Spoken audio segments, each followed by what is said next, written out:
A series of brutal anti-Semitic attacks have left the Jewish community on edge. While local leaders are standing together in the face of hate, others are asking what needs to be done now to protect the Jews of Greater New York. Joining us now to discuss this is Eric Goldstein. He's the CEO of the United Jewish Appeal Federation of New York.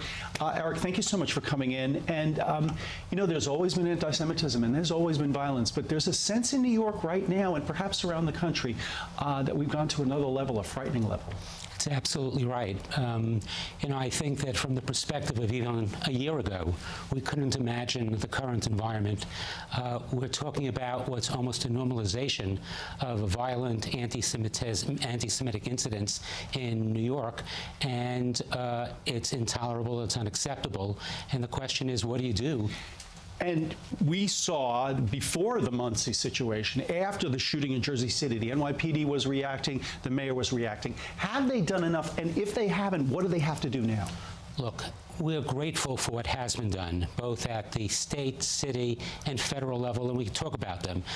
Yesterday, Senator Schumer announced that he was increasing or proposing to increase from $90 million to $360 million funding available for hardening of houses of worship, other Jewish institutions, other faith-based institutions. It's a huge step, and I would encourage it to happen.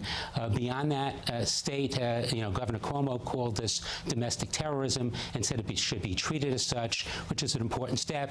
City, they've put forward new police units focused on these kinds of extremist conduct. Let's talk about that right now, because I was a little surprised to learn that, for now at least, it does not seem that the NYPD has undercovers, let's say, in synagogues, that kind of thing. That's your knowledge? That's my knowledge as well. Look, that's one. Security is critical, and we need to have a persistent police presence across the community to deter this kind of conduct.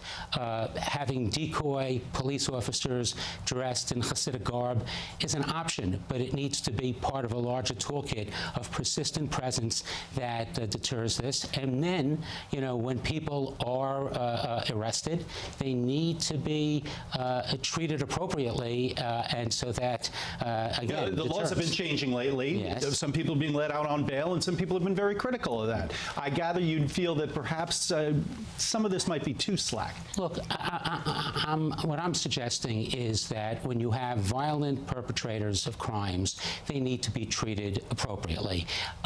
If they have mental illness, then we need to have the weapons, the methods to make sure that they're appropriately taken care of and not put back on the street. Put back on the street. That has been a problem with mental illness. And, you know, a third of the incidents are people who apparently have mental illness. So that is a significant issue here.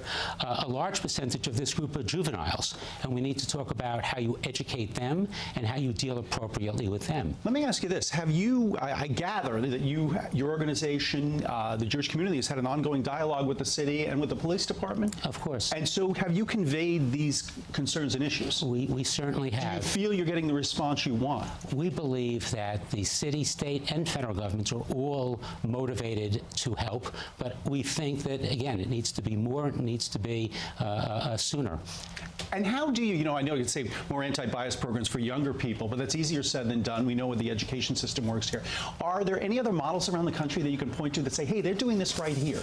Look, there are lots of communities where, from across the political, religious, civic spectrum, people have come together and say an act of terror against one group is an act of terror against all of us.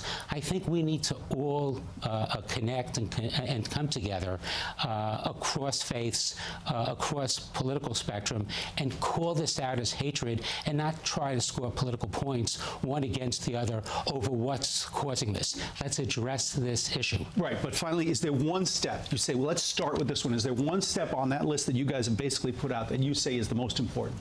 Look, I don't think there's a single solution to say some easy fix. Right. I think it's all of these things. It's police presence, it's adequate deterrence, it's security for institutions, it's education, it's dealing appropriately with the offenders once they're arrested. All of this needs to be part of it.